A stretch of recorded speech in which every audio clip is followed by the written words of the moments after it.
She always believed that love was something you protected quietly, not something you announced to the world, not something you demanded proof of every day, but something you carried with patience, like a fragile glass you held carefully even when your hands were tired.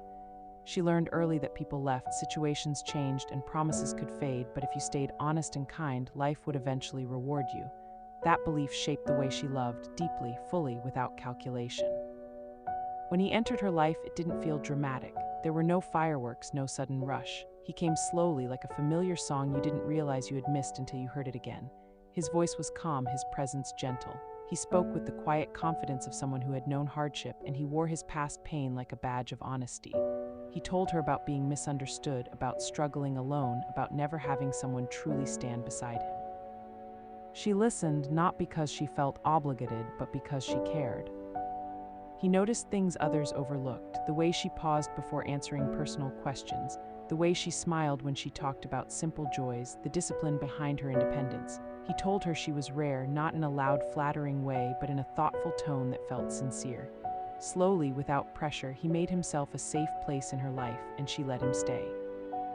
As days turned into months, trust grew naturally. They talked about dreams, about futures shaped by effort rather than luck. He admired her work ethic. She admired his ambition. He spoke about wanting stability, about building something lasting, about not repeating mistakes of the past. There was always a sense of vulnerability in his words, and she believed vulnerability meant truth. Money was never the first topic, but it eventually became part of the conversation, not greedily, not suddenly. It came wrapped in plans, ideas, and shared goals. He talked about investments, about opportunities that required courage and partnership. He made it sound like teamwork, like unity, like love in practical form. She didn't feel pressure. She felt chosen. She had earned everything she owned through patience and sacrifice. Long hours, missed comforts, delayed pleasures. Her savings represented years of restraint. Her property held memories of family struggles, resilience passed down quietly. Yet when he spoke about merging their future, she saw it as commitment. When he said trust mattered more than paperwork, she agreed. Love, she believed, didn't need constant protection if it was real. At first, everything felt aligned. Life felt hopeful. He was appreciative. He was attentive. He reassured her with words that felt warm and convincing. But slowly, almost unnoticeably, the energy shifted. Compliments became rare. Gratitude turned into expectation. He began to assume rather than ask. When she hesitated, he reminded her of how much pressure he was under. When she questioned, he suggested she didn't fully believe in him. She started doubting herself. She wondered if she was being overly cautious, overly emotional. She reminded herself that love required understanding, that support meant patience, that success took sacrifice, so she stayed quiet, she adjusted, she gave more. As time passed, emotional distance grew. He was present but absent. Conversations felt one-sided. Decisions were made without her input, even though her resources continued to fund their life. She felt invisible but convinced herself it was temporary. Stress, she thought, changed people. Success came with pressure. Love endured through storms. The first moment she felt fear was not dramatic, it was subtle. A conversation that ended too quickly, a look that didn't soften, a silence that lingered too long. She felt something slipping, but she held on tighter, believing patience would bring him back. Then one day, without warning, he pulled away completely. No arguments, no closure, just calm detachment. He told her he needed space, that he felt suffocated, that the relationship no longer served him. His words were controlled, distant, almost rehearsed. She didn't cry in front of him, she was too stunned. Weeks later, the truth surfaced. Another woman, a new life, smiles that looked practiced, announcements of commitment that felt unreal. That was when the pain arrived fully, not as anger but as disbelief, as emptiness, as silence that screamed. What followed was loss layered upon loss, financial reality, legal consequences, assets gone, stability erased. She stood alone in a life she barely recognized. Nights were heavy, mornings felt pointless. She questioned her intelligence, her kindness, her worth. She wondered how love could turn into abandonment so quietly. But even in that darkness, she did not become bitter. She allowed herself to grieve fully, slowly. She sat with the pain instead of running from it. She learned that heartbreak did not make her weak, it made her human. She began rebuilding not from anger but from acceptance. She stopped asking why and started asking how to move forward, small steps, quiet strength. She forgave herself first, for trusting, for believing, for loving without conditions. Time passed, healing was uneven. Some days she felt hopeful, other days broken, but she stayed with herself. She learned that patience was not about enduring mistreatment, it was about enduring pain without losing your soul. And slowly, clarity arrived. She started noticing the small ways in which she had been giving too much without noticing. Every thought, every decision, every resource she had shared had gone into building a life for someone else, not herself. It was a slow awakening, not explosive, but piercing. The love she had poured out had been taken, repurposed, and placed somewhere far from her. And yet, the realization didn't make her bitter. It made her cautious, aware, more careful in protecting the fragments of herself that still remained. Even in solitude, she refused to rush her recovery. She didn't want distractions. She didn't want temporary comfort. She wanted clarity. She reflected on the person she had been before him and the person she had become. And slowly, painfully, she remembered what had made her strong, her ability to endure, to forgive, to hope quietly even when the world seemed harsh. She decided that her strength would not be measured by how much she gave, but by how much she preserved her dignity and self-respect. She began reconstructing her life piece by piece. The mornings became hers again, filled with silent routines she had once taken for granted. The afternoons were spent in reflection, in reading, and reconnecting with passions that had lain dormant.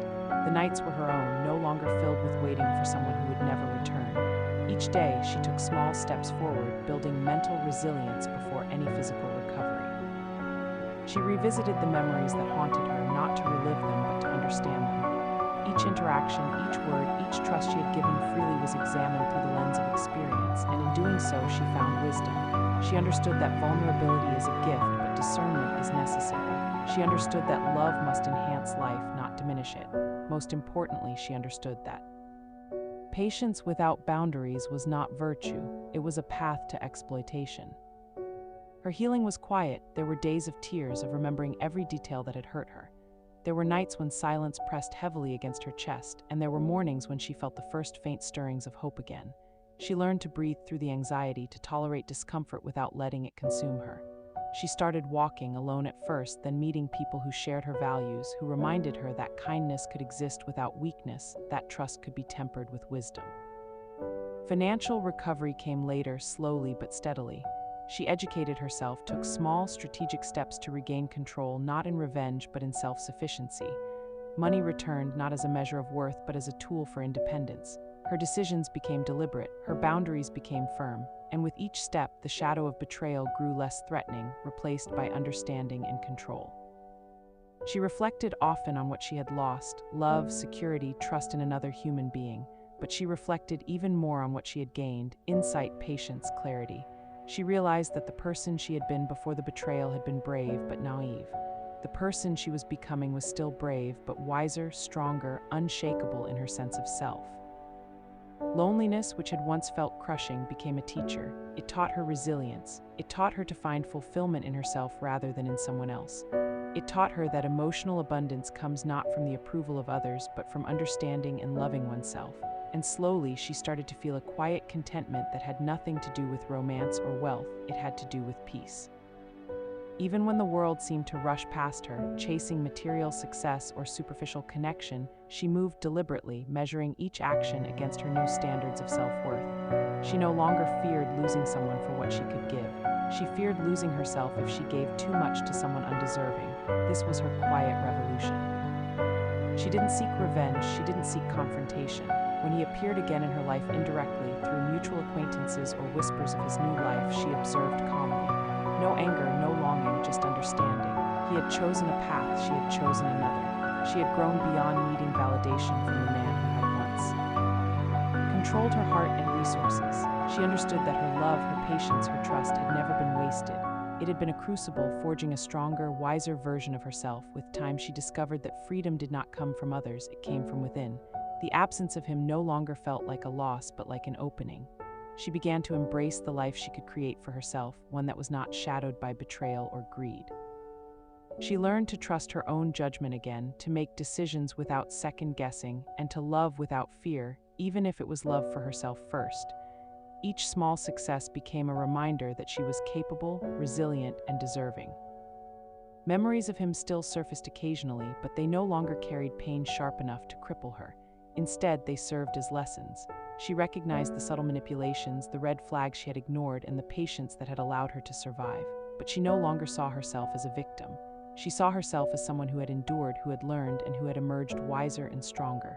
Her heart, once fragile and naive, now beat with steady confidence. She met people again, slowly and carefully. She allowed connection only where she sensed honesty and respect. She found joy in shared laughter, meaningful conversation, and mutual care without letting anyone exploit her generosity.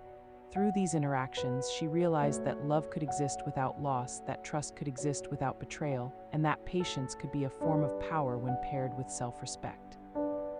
Financial independence became a symbol, not of revenge, but of self-sufficiency.